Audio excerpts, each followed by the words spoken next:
سەرپرسی ئەوەی کە لێسەدا داوا دەکرێت و هێزە کوردانی کە لە خانەقینن دوور بخرێنەوە لە نێو خانەقین دانەمێن و کۆمەڵێک پرسی دیکە هەر لەسەر خانەقین و ئەو ناوچەدا بڕندراوانەیە خۆ دەرەوەی ئیداری هەرێمی کوردستان میوانێکمان هەیە گفتوگوی زیاتر لەگەڵ بەڕێز سۆزان مەنسوور کە بەڕێز ئەندامی ئەنجومەی نوێنەرانی عێراقن لە فراکسیۆنێکیەتی ڕاستەوخۆ لە بەغدادەوە میوانی ئێمە دەبێت. سۆزان خان سپاس بۆ ئامادەبوونت. حەز ئەەکەم دەستپێک لەسەر کۆبوونەوەکەی ئەمڕۆی ئەنجومەی نوێنەرانەوە دەست پێ بکەین. کۆبوونەوەکەی ئەمڕۆ چۆن بەڕێوە چوو؟ ئەم کاتێ ئێوە بنێرە بەڕێزەکانتان باش. کۆبوونەوەکە بە باشی بڕێوە چوو. یەکێ لەو خاڵانە کە لەسەری قسە کرا ئەوەیش ئەو آخر قەسف بوو کە قەسفی هەرێمی کوردستان کرا لەلایەن حکوومەتی ئێرانەوە. باسیش لەوە کرا ینی بە هەر شێوەیەک بێ ئەسپابەکان چی بێ نابێ بەو شێوەیە مامەڵە بکرێ لەگەڵ وەزعەکەی ئەبێ بە ڕێگەیەکی دیبلۆماسی ڕێگەی دیبلۆماسی هەیە بە تەئکید ئێمەش وەڵامدانەوە بە هەمان شێوە نییە لەبەر ئەوە شێوەیەکی ئەبێ مەرفوز بێ بەکارهێنانی چەکی قورس کە خەڵکێکی مەدەنی تیا ئەشێ ئەوە ئەبێ مەرفوز بێ لەلایەن هەموو لایەنەکانەوە. باش سۆزان خان لەسەرم بابەتی کە یەک دوو ڕۆژە بەرباسە ئەویش بڕیارێک ئەلاساس دەرچووە بەوەی هێزە کوردیەکان کە لە نێو خانەقین دابوونیان هەیە نەمێنن و سەرەتای دروستبوونی ئەم بابەتە چییە و ئێوە وەکو بە دوواداچوونەکاندان دەزانم کە یەکێتی وەکو فراکسیۆنی یەکێتی هەوڵتان داوە بۆ بە دوواداچوون بۆم کێشەیە. ئەم کێشەیە چی بوو؟ چۆن سەری هەڵدا و ئێستا بەکوێ گەشتووە؟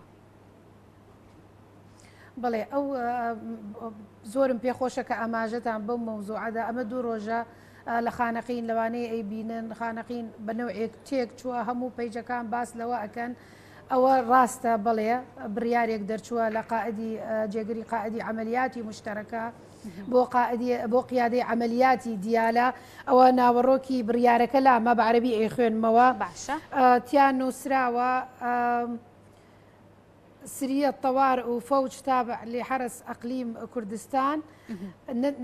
نسبنا إخراج السرية والفوج آنفا وكافة التنظيمات المسلحة من داخل قضاء خانقين الذي يقع ضمن قاطع مسؤوليتكم وإعلامكم. بلي أو بريارة راستا بريارة درچوة بريار بو بيري أو بريارة جيب بكري خوش بختانە من شخصی خۆم پەیوەندیم کرد بەسەر و کۆمار لێرەوە با لجنەی ئەمنی دیفاع لە پەرلەمانی عێراق دەستیان خۆش بێ سەر و کۆمار پەیوەندی کرد بە جێگیری قائدی قواتی عملیاتی مشترەکە عەبدولئەمیر شمەری لجنەی ئەمن و دیفاع پەیوەندیان کرد بە وەزیری دیفاعەوە لەگەڵ کوتلەکەمانە ئێستاش خەریکی ئەوەین ئەو بڕیارە دواخراوە بەڵام بەداخەوە تا ئێستا پۆچەڵ نەکراوەتەوە ئەگەری ئەوە هەیە بڕیارەکە لە هەموو کاتێک تەنفیز بکرێ جێبەجێ بکرێ. بۆچی بڕیارێکی لەم جۆرە دەکرێت؟ بەڵێ تا ئێستا وازەح نییە بۆ ئەو بڕیارە دراوە تا ئێستا هۆکارە سەرەکیەکەی بڕیارەکە نازانین و خەڵکی خانەقینیش حەقی خۆیانە کە گوێ ئەگرن بڕیارێکی وا هەیە شتێکی وایە کە تۆ ئەڵێ هەموو تەنزیماتێک کە چەکی هەیە خۆی لە خۆیان هەموو تەنزیماتەکان ئەگرێت تەنانەت ئەوانەی حیمایەی دائیرە حکوومیەکانیش لە خۆیان ئەگرێتەوە. یعنی خەڵکەکە حەقی خۆیانیش ئەگەر ئەو قسە بکەن ئەڵێن ئەچینەوە بۆ ساڵانی 91 ئەگەر وا بێ یعنی گویا ئێمە چیمان بەچی کرد ئێمە چەنای چەند ساڵە هەزاران قوربانیمان داوە. خانەقین یەکی لەو شارانەیە کە نازناوەکەی شاری شەهیدانە یەکی لەو شارانەیە کە شەهیدێکی زۆری داوە خوێنێکی زۆر بەخشیوە بەم خاک و نیشتمانە بەڕاستی قابلی ئەوە نییە کە ئێستا بەو شێوە مامەڵەی لەگەڵا بکرێ. یەکێ لەو شارانەیە کە بە درێژایی مێژوو لە هەموو حکومەتەکانەوە ئێمە زوڵممان لێکراوە بەداخەوە. بۆیە وەکو کوتلە ئێستا مووقفمان هەیە وەک کوتلە یەکێتی نیشتمانی کوردستان خۆم شخصی چەنە قیاداتم بینیوە کە تەسیریان هەیە لەسەر قەرار لێرە لە حکوومەتی عێراقی سەر و کۆمار لەگەڵمانە لەسەر خات زۆر لایەنێکی تریش بەتەماین لەم هەفتەی داهاتووە جێگری قائدی قواتی عملیاتی مشترەکە ببینی لەگەڵ یا قسە بکەین بزانین هۆکاری ئەو بڕیارە چییە و بە هەموو شێوەیەک ئیش بۆ ئەوەکەین کە ئەو بڕیارە بچەڵ بکرێتەوە نەک مەترسی نییە لەسەر پرسی کورد و ئەو ناوچانەی کە لە دەرەوەی ئیداری هەرێمی کوردستانن کە کێشیان بۆ دروست بێت لە ڕووی سیاسی و لە ڕووی نەتەوەیەوە؟ بەڵێ ئەمە گەوراترین مەترسیە بە تەئکید مەترسیە یعنی وەزعەکە خۆی لە ئێستا لە خۆیان وەزعێکی زۆر هەستیارە، یعنی پێویستی بەوە نەکرد ئەم هەنگاوە، یعنی نەک لەم کاتە لە هیچ کاتێکە ببرێ، یعنی ئێمە وەکو ئەوە ئەڵێم هەنگاوەکان بەرەو دواوە ئەچن لەبەر ئەوەی بەرەو پێشەوە بڕۆن. هەوڵی ئێمە هەمووی وەکو فراکسیۆنی یەکێتی نیشتمانی کوردستان هیوادارم لایەنەکانی تریش هاوکارمان بن تاکو بتوانین مادەی 140 لە دستوری عێراقی جێبەجێ بکەین، نەکو ئێستا هەنگاوەکان بەعکسەوە بەرەو دوا ئەچنەوە.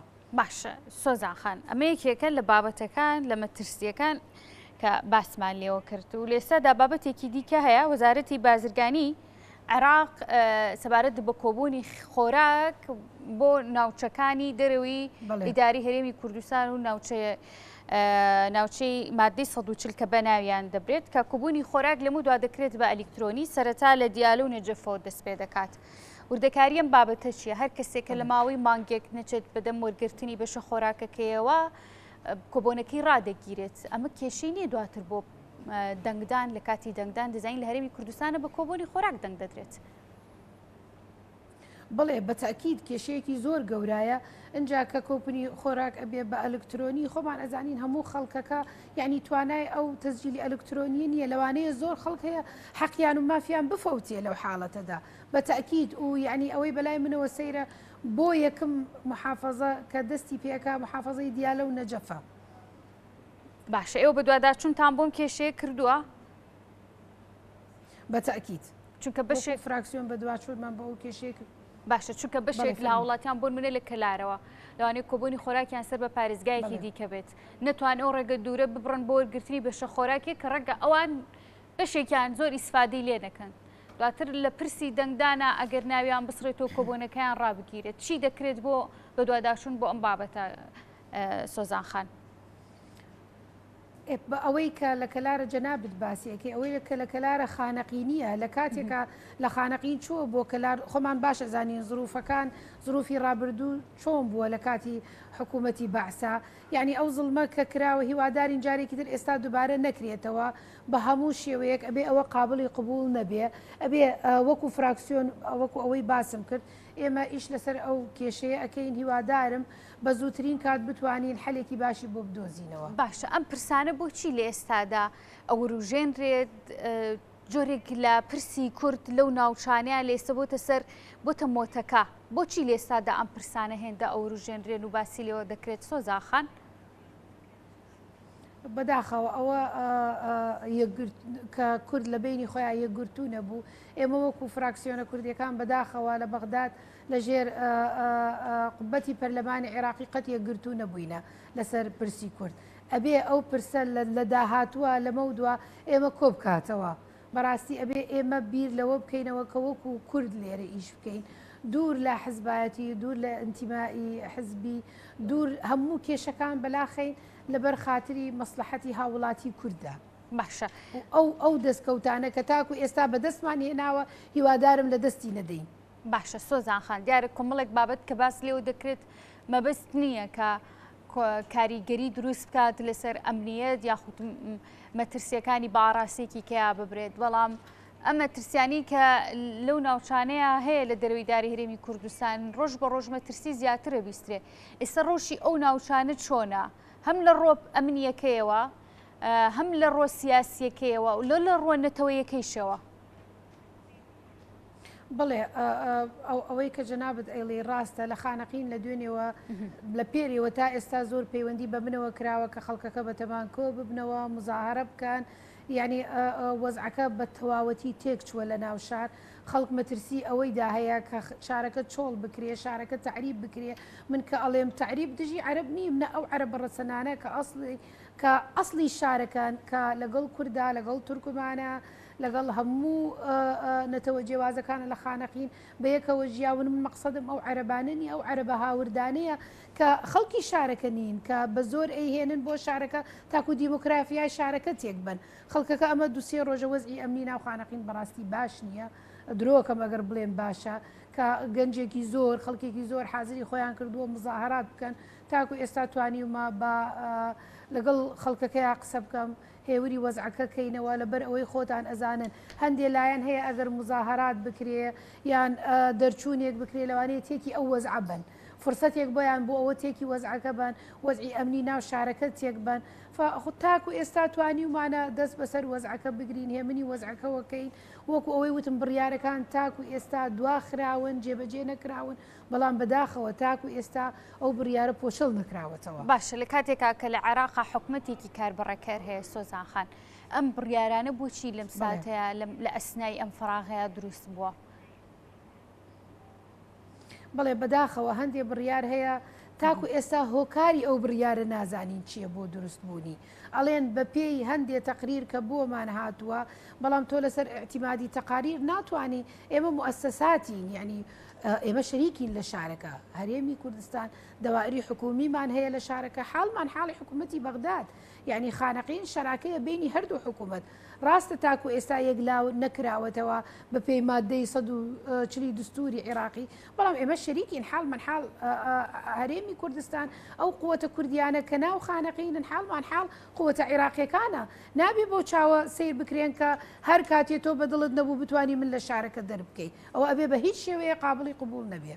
باشە سۆزان خانە ماکەم بە دوا پرسیار کە لە دەستپێکی گفتوگۆکانمانە سەرەتا هاتینە سەر پرسی دانیشتنەکەم ڕووی ئەنجومەنی نوێنەرانی عێراق کە یەکێک لە بڕگەکانی دانیشتنەکە ئیدانەکردن و پرسیە و هێرشانە بوو بۆ هەرێمی کوردستان ینی تا ئێستاش مەترسی ئەم هێرشانە بەردەوامی هەیە و تا ئێستا هێرشەکان هەیە لە هەرێمی کوردستانە وەک ئەنجومەنی نوێنەران و وەکو یاداشتیش کە ئاڕاستەی حکوومەتی بکەن چی دەکەن بۆ بە دوواداچوون بۆم بابەتە؟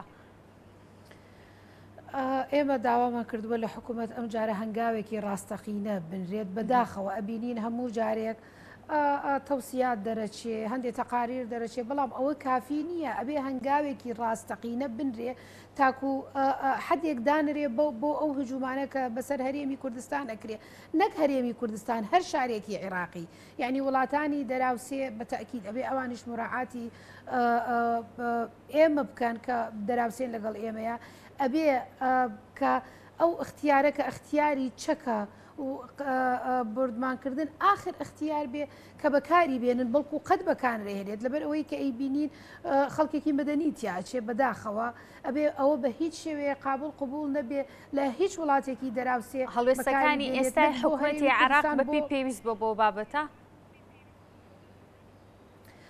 هەڵوێستەکان بەقەت پێویستە بەڵام بەداخەوە زۆربەی لەو هەڵوێستانە جێبەجێ ناکرێت لەسەر ئەرزی واقع. بەڵێ بەڕێز سۆزان مەنسوور کە بەڕێزیان دامی ئەنجومەنی نوێنەرانی عێراق بوون لە بەغداد و میوان مابوون زۆر سپاس بۆ ئامادەبوونت.